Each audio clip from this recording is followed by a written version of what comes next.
Bonsoir et bienvenue dans 85 chrono l'agenda. On se retrouve tous les jeudis soirs pour parler des événements sportifs en Vendée. Et on va parler ce soir du grand événement sportif du week-end. Ça aura lieu au Sables d'Olonne, le semi-marathon des Olonnes, support des championnats de France. Et donc pour en parler, notre chroniqueuse athlète triathlon Nathalie Segura. Bonsoir Nathalie. Bonsoir Aurélien. Et avec nous, deux membres de l'organisation, le président de l'organisation Jean-Pierre Dorn, bonsoir. Bonsoir. Et à vos côtés, quelqu'un bien habitué au plateau de 85 chrono, puisque ex-chroniqueur justement athlétisme course à pied, mais qui cette fois est sur ce plateau en tant qu'invité, c'est Christian Moreau. Bonsoir Christian. Bonsoir. Puisque vous êtes en charge du plateau élite sur ce semi-marathon.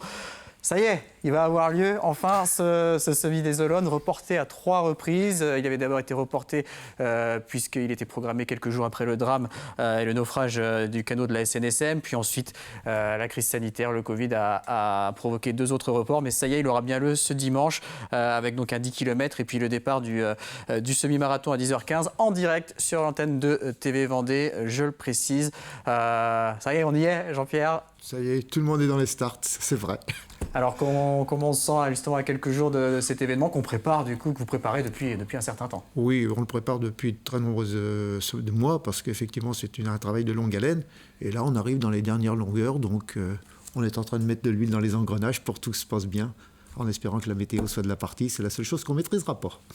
Alors si on peut rappeler le programme, donc ça commence dès le samedi avec la course du souffle. Oui, on a la course du souffle parce que faire une manifestation sans enfants, la manifestation n'a pas la même saveur. Donc effectivement, on a les enfants des écoles qui viennent, dans le cadre de la course du souffle, courir sur le stade de la rue de Lierre. Les inscriptions commencent à 15h et les courses ont lieu de 16h15 à 17h15 à 16h15 à 17h45 en fonction de l'âge des enfants. On leur fait faire 2, 3 ou 4 tours de piste. D'accord, et alors le lendemain, 8h45, départ du 10 km. On a combien d'inscrits sur ce 10 pour l'instant, on a un peu plus de 700 inscrits. La seule chose, si vous voulez, c'est qu'on a, par rapport aux attentes, il faut être clair, on attendait plus. Mais quand on voit ce qui se passe sur d'autres courses avec l'effet Covid, on ne se plaint pas. Quand vous avez des courses qui attendaient 3000 coureurs, qui en ont que 1000, nous on en attendait 1500, on en a 700, bon, on aurait aimé en avoir davantage, mais on fait avec, faut pas... C'est très bien. De toute façon, on organise. Ceux qui seront là seront les bienvenus. Et alors, 10h15, départ de la grande course, le semi-marathon. Alors, le championnat de France, c'est un peu une course dans la course, puisqu'il y a une course open et le championnat de France. Oui, donc effectivement, on a les championnats de France. Donc là, pour être qualifié au championnat de France, il faut être licencié FFA et faire les minima qui sont exigés. Et là, à ce niveau-là, sur le semi-marathon, il y en a un peu plus de 700 qui ont répondu à leur possibilité de qualification. Donc on aura un peloton de plus de 700 coureurs qui partiront en tête avec en premier les élites, comme il se doit, les préférentiels, et ensuite la masse des qualifiés aux France. Et derrière, on aura les 1800 coureurs qui sont qualifiés à la course au semi-marathon open, c'est-à-dire les non licenciés ou les licenciés qui n'ont pas fait les temps de qualification.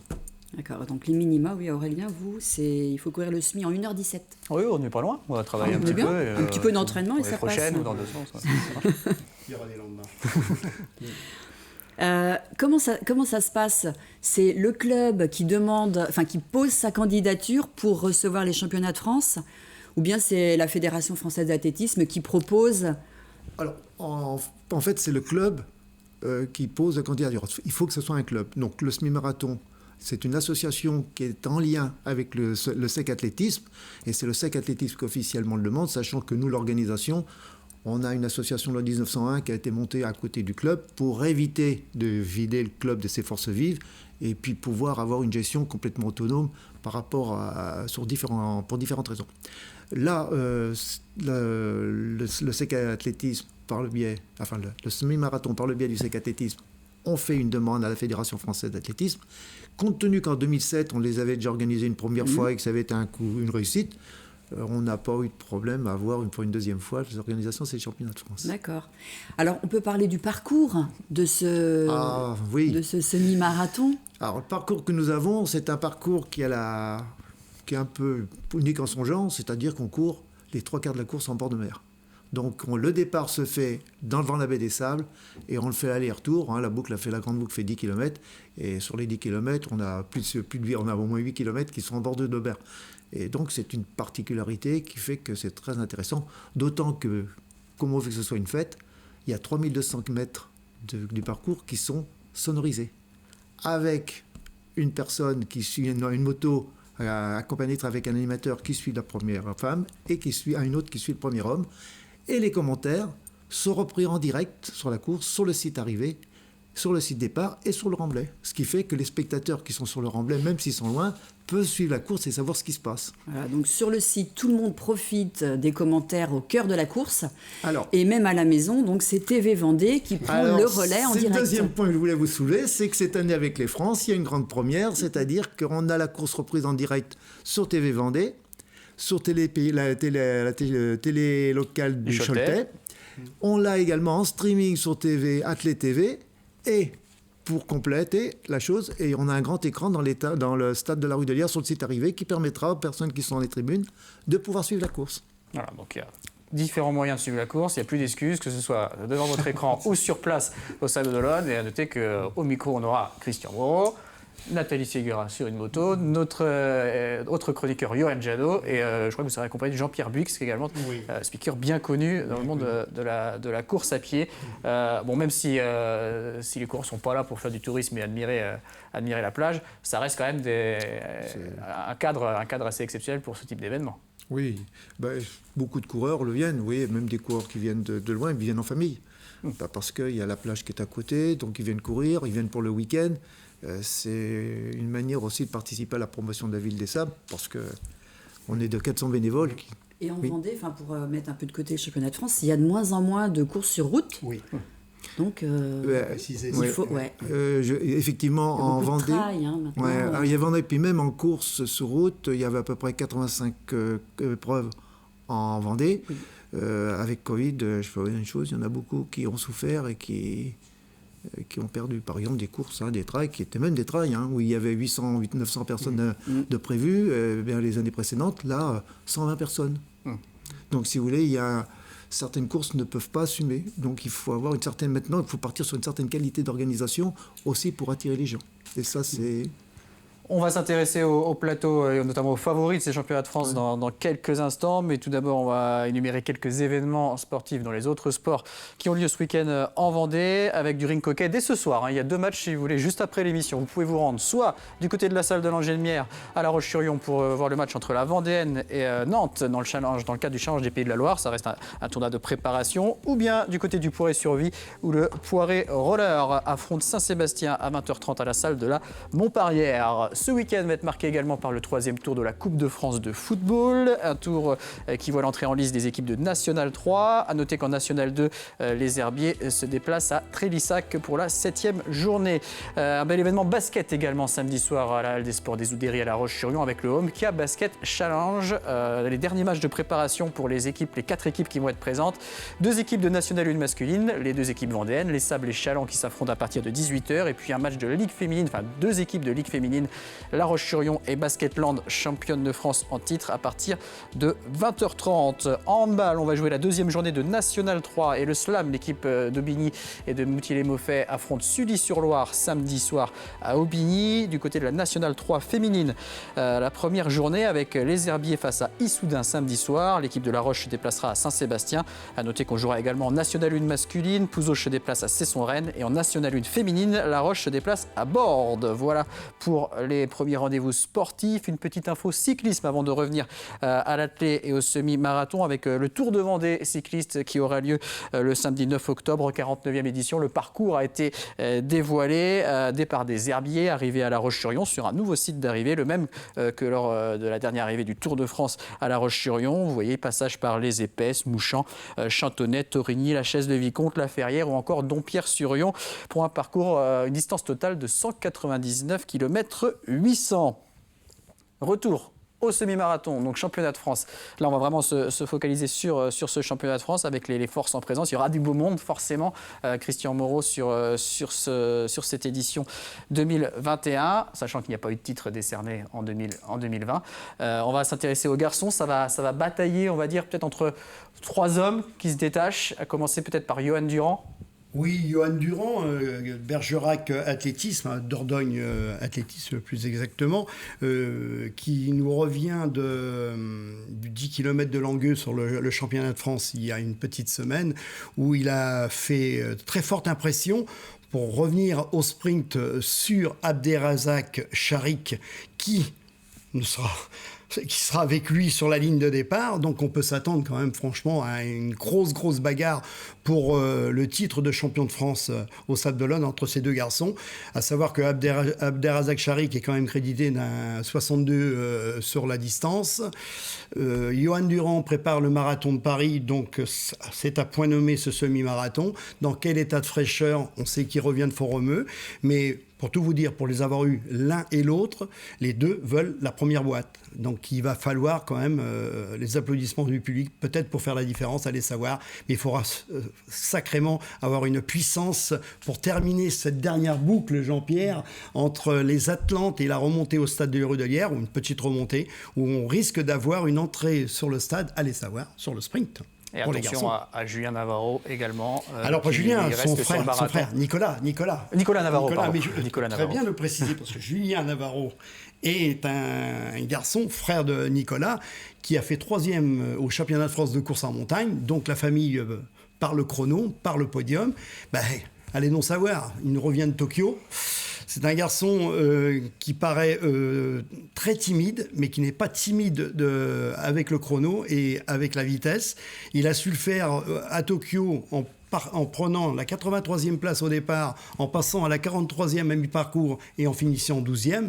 Qu'est-ce qui pourrait arriver au Sable d'Olonne? Allez savoir, pourquoi pas aller chercher au mieux au moins bien la 3e place. Alors, ces 3 garçons, très sincèrement, c'est bien les 3 favoris du championnat de France. Et on aura également quelques Vendéens qui vont tenter de jouer les troubles fêtes. On pense à Anthony Guillard de la BV, Julien Cugnot de la CLR et Théo Moussu, plus jeune espoir donc de la CLR. Oui. Je dirais même un peu plus, mais Anthony Guillard, qui est quand même le garçon expérimenté qui porte les couleurs de la Vendée depuis un bon nombre d'années sur différents terrains, et plus précisément sur ce terrain-là, il peut très très bien figurer sur ce parcours. Il va être titillé par la jeune pousse comme Théo Moussu, qui ne cesse d'étonner, et pour cause, c'est qu'il grandit de semaine en semaine avec des records. Et en plus, avec des qualifications qui doivent lui faire chaud au cœur, il rentre en équipe de France pour un match international, je crois, du côté de Rennes. Il joue à domicile, il habite Jars-sur-Mer, il n'y a pas le feu pour lui. Et pour cause, s'il est pompier bénévole, je ne ferai pas d'humour, mais sincèrement, c'est un garçon. Il faudra prendre sa foulée si on veut aller chercher quelque chose qui pourrait ressembler à 1h08, 1h09 dans ces temps-là. Donc, le podium espoir pourrait bien passer par Théo Moussu. Il y a des classements par équipe également. Alors en garçon, oui, mais on a beaucoup de difficultés à composer un classement par équipe. Pourquoi? Parce qu'on a une multitude d'individualités. Le classement par équipe est statué sur les 4 meilleurs temps, et on se retrouve à l'heure actuelle avec une multitude de courses avec des athlètes qui abandonnent avant d'avoir pris le départ et qui sont blessés. Et là, pour pas citer 36 clubs, mais au moins un seul qui prétend au titre, à l'Est Cévennes, où on a une très très grosse équipe sur le papier, où on vient d'apprendre la défection de Stéphane Jolivet, qui était un 4e homme de belle tenue, qui montait sur le podium à Langueux sur le 10 km Master, avec El Hassan Mbelkinouche qui a gagné du côté de Notre-Dame-de-Mont cet été, et puis j'en passe des Romain Coursière et bien d'autres. Donc à l'Est Cévennes ne sera pas là, mais il y aura d'autres équipes, on est rassuré, il y aura un classement. On va quand même parler des femmes, parce qu'on va garder un peu de temps pour parler du plateau féminin, qui là aussi sera très intéressant. On aura parmi les favorites donc, la Kazakh Zana Mamazanova, mais qui, elle, bien sûr, ne convoitera pas le titre de championne de France. Parmi les favorites, il y avait Suzanne Kipsang, mais je dis il y avait, puisqu'on a appris aujourd'hui sa défection. Oui, il y a quelques heures, Suzanne a déclaré forfait sur une blessure récurrente au genou. Bon, on lui souhaite bon rétablissement, c'est dommage, elle voulait faire faire au moins d'essayer de gagner et de ne pas laisser trop de place à la favorite, la très grande favorite maintenant, la franco-érythréenne Megdes Woldou de Franconville, qui vient ici avec les dents très très longues. Elle vient pour gagner et je pense qu'il faudra quand même la suivre de très très près. Mais il y a d'autres prétendantes à ce titre. L'espoir Mélodie Julien de l'AS Montredon qui a pris place sur les terres vendéennes depuis quelques mois et elle s'y sent bien, elle connaît bien le parcours, elle ne cesse de progresser, donc on peut s'attendre avec une Mélodie Julien, pourquoi pas, tout du moins sur le podium, le titre espoir de son côté, et puis Samira Medzegran du Stade de Vanves et bien d'autres filles qu'on ne cite pas, la championne de France Cécilia Maubuchon de la SJ 74. Et alors, du côté des Vendéennes, nos féminines. On va faire le tour très très rapidement. On les avait avec nous à l'entraînement ces derniers jours. Clarisse Picard, qui vraiment est très motivée pour rentrer dans le top 5, faut le dire. Assistée de Agathe Bonoviolo du même club, et puis de Annie Vacher, et tout ça pour un classement par équipe. Exactement, là on a une vraie équipe vendéenne qui peut prétendre à... Qui peut prétendre à de très belles choses, en bagarre avec le CA Balmain, avec Ex-Athlé Provence, et qui vient avec Zana Mamazanova en chef de file, et aussi Alès Seven, qui pour le moment l'équipe tient sur les 3 têtes. Voilà. Donc du beau spectacle, une belle bagarre à prévoir dimanche. On peut rappeler les records de l'épreuve, pour une indication. Nathalie, vous faites, chez les féminines. 1h13-12, on passe au-dessus, 1h13-11, vous avez battu le record. Les garçons, 1h03 et 23 secondes.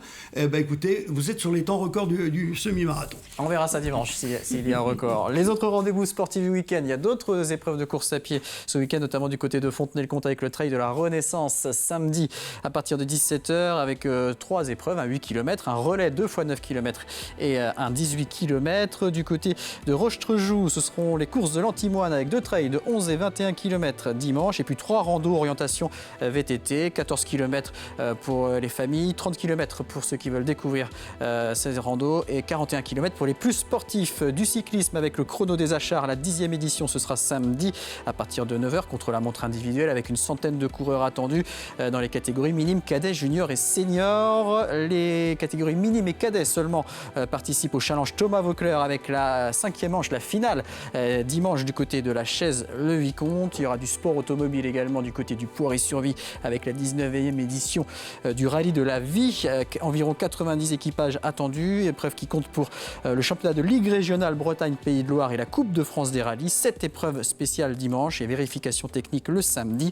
Du motocross avec le motocross d'Apremont où il y aura également du quad-cross. Ça sera dimanche sur le circuit de la Roussière avec les catégories 125, 250 et 450. Une épreuve nationale et une manche du championnat de Ligue pour les quads. Et puis enfin du côté de La Roche-sur-Yon, ce sera la 4e édition de l'opération Fête du Sport avec un village installé place Napoléon où se regrouperont 50 associations sportives. C'est organisé par l'Office des Sports. Il y aura des démonstrations et un show de breakdance pour clôturer la journée. Autre événement également du côté de Saint-Gilles-Croix-de-Vie, les championnats régionaux de surf qui devaient avoir lieu il y a quelques jours et qui ont été reportés à ce week-end, donc organisé par le club Surfing Saint-Gilles. Et donc dimanche, 8h45, 10 km, 10h15, semi-marathon, championnat de France à suivre sur TV Vendée. Merci beaucoup Christian Moreau et Jean-Pierre Dorn. Bon courage pour les derniers jours d'organisation. Et voilà, on espère que la météo sera au rendez-vous. Merci Nathalie. Merci. On retrouve Nathalie sur la moto dimanche à Besançon. Et on se retrouve sur ce plateau plus tard pour parler athlétisme et triathlon. Merci à vous de nous avoir suivis. Je vous donne rendez-vous lundi pour 85 chrono le terrain et 85 chrono le vestiaire. On parlera voile avec la Mini Transat. Très bonne soirée à tous.